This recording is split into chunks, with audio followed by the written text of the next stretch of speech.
Bonjour et bienvenue à tous pour une nouvelle vidéo. Aujourd'hui, vidéo sur mon 11 type des joueurs les plus sous-cotés en ce début de saison. Alors avant de commencer, je vais vous donner ma définition d'un joueur sous-coté vu qu'on n'a pas tous la même définition. Donc pour moi, un joueur sous-coté, c'est un sportif dont le talent ou l'impact est inférieur à la reconnaissance qu'il reçoit du public ou encore des médias, surtout les médias français. Je précise que j'ai essayé d'alterner entre les championnats, donc j'ai pris 3 joueurs de Première Ligue, 2 joueurs de Ligue 1, 2 joueurs de Serie A, 2 joueurs de la Liga et 2 joueurs de Bundesliga. Avant de passer à la vidéo, n'hésitez pas aussi à aller voir ma dernière vidéo qui est mon top 10 des meilleurs gardiens en ce début de saison. N'hésitez pas aussi à liker et à vous abonner comme d'habitude, ça fait plaisir. Et maintenant, place à la vidéo.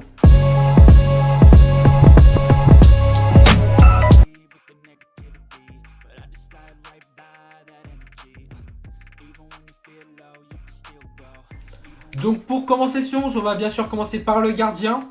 Donc pour le gardien, j'hésitais entre 2 joueurs. J'hésitais entre Juan Garcia du Barça qui a fait un très bon début de saison malgré qu'il se soit blessé fin septembre je crois, si je ne me trompe pas. Et Nick Pope. Et au final j'ai pris Nick Pope parce qu'il a plus prouvé au final, vu qu'il a fait beaucoup plus de matchs. J'en avais déjà parlé dans mon top 10 des meilleurs gardiens en ce début de saison, je crois que je l'avais même placé premier. Newcastle ils sont en difficulté sur ce début de saison mais ce serait encore plus compliqué comme je l'avais dit dans mon ancienne vidéo s'il n'y avait pas Nick Pope.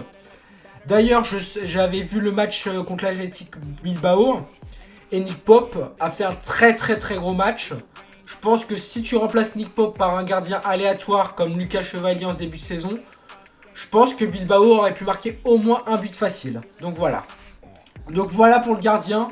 Je pense qu'il n'y a pas trop de suspense. Il y a peut-être des gens qui auraient pris Juan Garcia ou encore David Raya, même si je trouve pas qu'il est sous-coté. Donc n'hésitez pas à me donner votre avis en commentaire. Donc maintenant on va enchaîner avec le latéral droit. Donc pour le latéral droit, là aussi j'hésitais entre 2 joueurs. J'hésitais entre Yoran Timber et Marcos Llorente. J'ai pas pris Yoran Timber au final parce que peut-être que c'est peut-être pas un joueur sous-coté. Yoran Timber, il est sous-coté mais peut-être pas autant que Marcos Llorente. Pour beaucoup de Timber, c'est déjà l'un des meilleurs latérales droits du monde. Alors que Llorente, personne n'en parle. Donc c'est pour ça que j'ai choisi Llorente. Llorente, il est très bon à l'Atlético de Madrid, il fait partie des meilleurs joueurs lui aussi. Il y a peut-être débat avec Giuliano Simeone et Julián Álvarez à l'Atlético de Madrid, mais il fait partie des meilleurs joueurs. Là d'ailleurs, il est rentré contre l'Union Saint-Gilloise 2 minutes, je crois 3 minutes. Ça ne l'a pas empêché de marquer un but. C'est un joueur qui est aussi complet défensivement qu'offensivement. La preuve, il peut jouer tous les postes, il peut jouer plus piston, latéral droit, un peu plus haut sur le terrain, milieu de terrain, il peut jouer partout. Donc c'est vraiment un joueur qu'il te faut dans ton équipe. Même la saison dernière, il était très bon. Et là, il continue sur sa lancée. J'espère qu'on va un peu plus parler de lui cette saison parce que l'année dernière, on n'en a pas beaucoup parlé, je trouve. Même sur ce début de saison, personne n'en parle. C'est dommage. On parle plus de Hakimi ou encore de Yoran Timber. Mais on parle très peu de Marcos Llorente. Alors que pour moi, Marcos Llorente fait partie du top 3, top 4 latéral droit en ce début de saison. Donc voilà pour le latéral droit. Maintenant, on va passer à la charnière centrale. Donc pour le défenseur central droit, j'ai tout simplement pris Gabriel. Gabriel qui pour moi est le meilleur défenseur du monde. Tout le monde parle de Saliba, Saliba il est fort. Il est très fort Saliba. Mais pour moi Saliba est plus surcoté que sous-coté. Parce que quand on le compare à Gabriel, Gabriel il est meilleur sur tous les points. De la tête il est meilleur, dans son placement il est meilleur. Peut-être dans le domaine de la vitesse, de la percussion il est peut-être moins fort. Mais il est tellement complet Gabriel que pour moi c'est un meilleur joueur que Saliba. Surtout en ce début de saison et même la saison dernière. Mais pourtant personne n'en parle, je comprends pas pourquoi. Peut-être parce qu'il est brésilien, je sais pas. Peut-être parce qu'il a pas un nom qui clinque, contrairement à d'autres. Mais pour moi c'est un joueur parfait. Et j'aurais aimé qu'il signe au Barça, c'est dommage. J'aimerais bien qu'il signe au Barça, c'est un joueur qui, je trouve qu'il pourrait s'adapter parfaitement. C'est un joueur qui aime bien tenter. C'est un joueur qui a un bon toucher de balle. Donc pour moi ça pourrait être un joueur intéressant au Barça, c'est dommage qu'il signe pas. Et que le Barça s'intéresse pas surtout. Pour accompagner Gabriel, j'ai tout simplement choisi Nayef Aguerd. Nayef Aguerd que j'avais d'ailleurs pris dans mon 11 type de Ligue 1 si je ne me trompe pas. C'est que dire de ce joueur, il est tellement fort en ce début de saison. Il a changé la défense de Marseille. On voit une grosse différence quand il est là et quand il n'est pas là. On avait vu le match contre Auxerre où il n'était pas titulaire, je ne sais plus la raison. Je ne sais plus, il a été blessé au carton rouge, je ne me souviens plus. Mais il n'était pas titulaire. Et on avait bien vu que Marseille avait beaucoup subi, hein. Surtout sans Aguerd, tu vois une nette différence. Et là, hier, il y avait eu le match contre l'Atalanta. Ils ont perdu Marseille. Mais avec Aguerd, ça aurait pu être pire. Parce que Aguerd, ça a quand même été le meilleur défenseur de ce match. Devant Ulis Garcia, devant des Pavard, devant des Egainrele largement. Donc voilà. J'espère qu'il va continuer sur cette lancée. J'espère qu'il va faire une bonne CAN avec le Maroc. J'espère. Je pense qu'il va y participer sans aucun doute. À part s'il est blessé comme Hakimi malheureusement. Mais j'espère qu'il va y participer. Parce que la défense du Maroc aussi, il faudra en parler. Avec des Hakimi, des Mazraoui, des Aguerd. Du coup, ça peut être une défense très très solide. À voir pour la CAN. Avant de passer au latéral gauche, je vais juste dire des mentions honorables que j'aurais pu dire en défenseur central, mais que j'ai pas cité. Donc en premier, je pense à Eric Garcia. Eric Garcia qui, je trouve, est l'un des meilleurs joueurs du Barça. En ce début de saison, l'un des meilleurs défenseurs, en tout cas sans contestation possible. Je ne l'ai pas mis parce que c'est quand même compliqué le Barça. Même si je trouve que c'est le meilleur défenseur de Liga, l'un des meilleurs défenseurs de Liga. Mais peu de gens voient ses qualités, c'est dommage. Donc voilà. Et j'ai mis aussi Bastoni. Bastoni qui est un joueur de Serie A. Je regarde pas tous les matchs de Serie A. Mais du peu que je vois, c'est un très bon défenseur comme la saison dernière. Mais pas beaucoup de gens en parlent. Beaucoup de gens parlent de Saliba, de Pacho, de Marquinhos, des joueurs comme ça.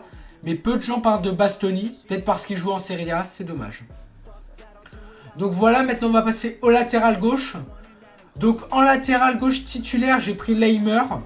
Alors je sais, de base c'est un latéral droit. Là actuellement au Bayern il joue latéral droit. Mais à droite, vu que j'ai Llorente, c'est un peu plus compliqué. Donc j'ai pris à gauche. Il peut jouer à gauche, hein. On sait qu'il peut jouer à gauche. On l'avait vu la saison dernière, il a joué à gauche. Donc il en est capable. Et que dire de Laimer en ce début de saison? Il est très très très fort. On a bien vu contre le PSG où il était le meilleur défenseur de ce match.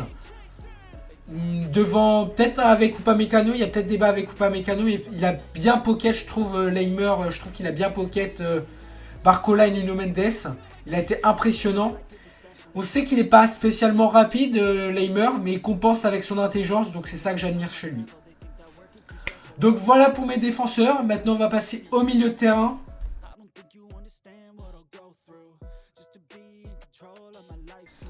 Donc pour le milieu de terrain, on va commencer par le milieu de terrain un peu plus défensif, le 6. Donc en 6, j'ai hésité entre deux joueurs. J'ai hésité entre Xhaka et Moïse Caicedo. Au final, j'ai pris Xhaka parce que je trouve qu'il est un peu plus sous-coté, je vais pas mentir, que Moïse Caicedo. Moïse Caicedo, il y en a plein qui le situent maintenant dans le top 3 des meilleurs milieux de terrain au monde. Alors que Granit Xhaka, il y a même des gens qui le situent même pas parmi les meilleurs milieux de terrain de Première Ligue, alors qu'il fait partie indiscutablement des meilleurs milieux. Voire l'un des meilleurs milieux de terrain au monde. Donc voilà.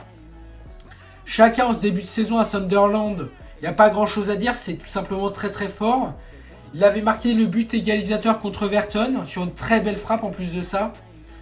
Et même, c'est pas décisif, c'est lui le métronome au milieu de terrain à Sunderland. C'est lui le meilleur joueur de Sunderland. Et si Sunderland est actuellement, je crois, dans le top 4 de Première Ligue, c'est en grande partie grâce à lui. Donc voilà. Pour accompagner Granit Xhaka, j'ai choisi un profil un peu plus technique. J'ai choisi du coup Luka Modric. Alors Luka Modric à Milan, je ne m'attendais pas à ce qu'il fasse un aussi début de saison. Aujourd'hui, il a 40 ans, mais on dirait qu'il a 20 ans tellement qu'il est fort. Il est tellement impressionnant dans son toucher de balle, dans ses qualités techniques. Ok, il a pu l'ardio pour jouer 90 minutes, mais ça reste un joueur d'exception qu'il faut saluer. Il fait partie des meilleurs joueurs de Milan actuellement, je pense. Voire l'un des meilleurs milieux de terrain de Serie A avec Zambonissa.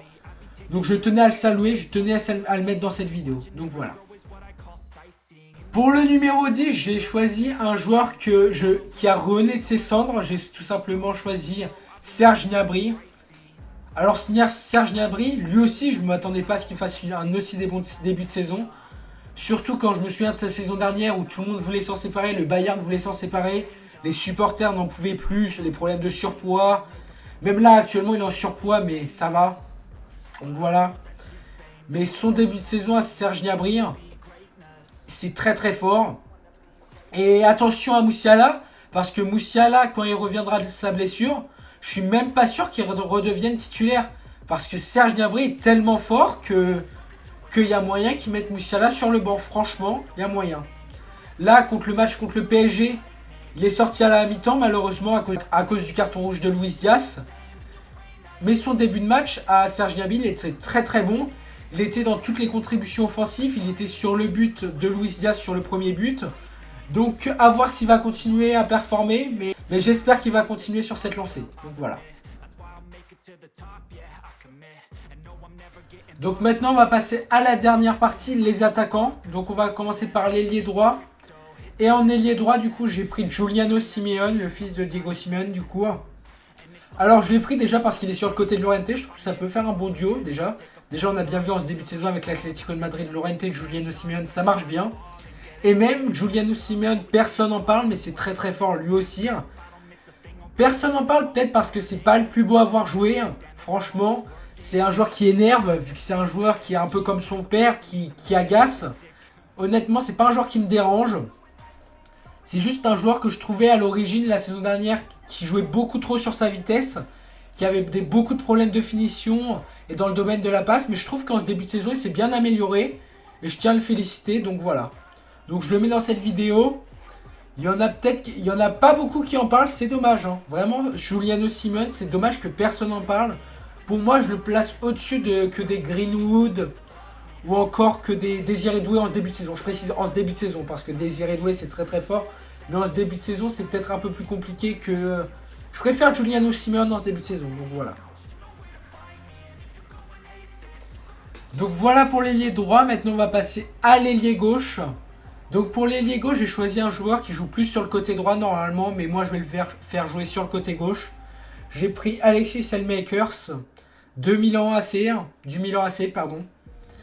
Alors, Selmakers, pas beaucoup de gens en parlent lui aussi. Après, lui, c'est différent vu qu'il joue en Serie A. C'est peut-être pour ça que personne n'en parle. Mais même lui, la saison dernière, il était très très fort. Et en ce début de saison, je trouve qu'il est encore plus fort. Là, en ce début de saison, il a pas mal de temps de jeu. Je crois qu'il a 900 minutes jouées, ce qui est assez énorme. C'est à peu près 9 matchs complets. Un peu moins. Mais c'est quand même énorme, je trouve. Après, je ne vais pas beaucoup détailler sur lui, vu que je regarde pas beaucoup de matchs de Milan AC. Je regarde pas beaucoup la Serie A. Mais du peu que je vois, je trouve que Selmakers, c'est un joueur sous-coté, que personne parle, mais que je trouve super fort. Donc voilà. Donc maintenant, on va passer au dernier joueur de la vidéo, le numéro 9. Donc pour le numéro 9, j'ai pris un joueur de Liga pour alterner entre les championnats. Du coup, j'ai pris Le Paul de Rennes. Alors j'ai pris Le Paul de Rennes parce qu'il y en a beaucoup en Ligue 1 qui parlent de Pinicelli, de Gonzalo Ramos, j'ai même pas d'exemple, de Dembélé, de Mason Greenwood, des joueurs comme ça. Mais peu de gens parlent de Le Paul, alors que Le Paul en ce début de saison c'est très très fort. Là il sort d'un triplé contre Strasbourg, je me souviens, j'avais vu ce match.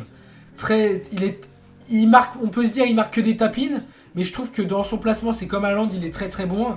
Il sait où se placer, c'est très très fort. Il faut reconnaître que c'est très bon. Même dans les passes D, il est très très bon. Il a 3 passes D en ce début de saison, ce qui est énorme pour un 9, je trouve. C'est lui qui a le plus de contributions offensives en ce début de saison. Je crois qu'il a 11 et le deuxième c'est Mason Greenwood ou Pinicelli à 10, si je ne me trompe pas. Donc voilà. Est-ce que c'est un joueur qui peut prétendre à mieux la saison prochaine? Est-ce que c'est un joueur qui peut postuler à des grands clubs? Je sais pas, vu qu'il a quand même déjà 25 ans. À voir sur la durée, est-ce qu'il peut viser un plus gros club? Est-ce qu'il peut viser la Première Ligue? Pourquoi pas la Première Ligue? Viser un saut en Première Ligue? À Crystal Palace, après il y a Mateta à Crystal Palace. Peut-être à Bournemouth, même s'il y a Eli Junior Croupi. Peut-être un club comme ça pourrait être intéressant. Donc à voir la saison prochaine. Donc voilà pour mon 11 type des joueurs les plus sous-cotés en ce début de saison. Donc comme j'ai dit, j'ai essayé d'alterner entre les championnats.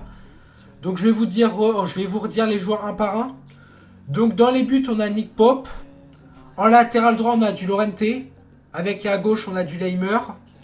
En charnière centrale, on a du Aguerd et du Gabriel. Au milieu de terrain, on a du Modric, Caicedo et Gnabry.